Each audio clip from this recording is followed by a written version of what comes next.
Bantay sarado ngayon ang mga lugar sa Davao City na posibleng kinaroroonan ni Pastor Apollo Kibuloy.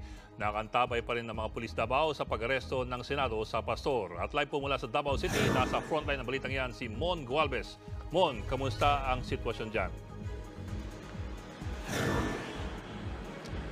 Bok, sa pagdaan namin kanina sa mga lugar o establishmentong pagmamay-ari ng Kingdom of Jesus Christ dito sa Davao City, wala na tayong napansin ng mga nagmamasid na mga taga-suporta, pero hanggang ngayong gabi, sobrang higpit pa rin ng pagbabantay in terms of security sa mga naturang lugar ni hindi nga makalapit o makapasok man lamang ang media dito, gaya na lamang sa may KJC Kingdom, maging sa Prayer Mountain na madalas daw pinamamalagian noon ni Pastor Apollo Kibuloy.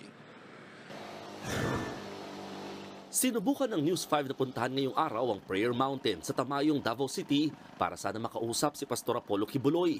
Dito posibleng naglalagi ang pastor, pero ilang buwan na raw itong hindi bukas sa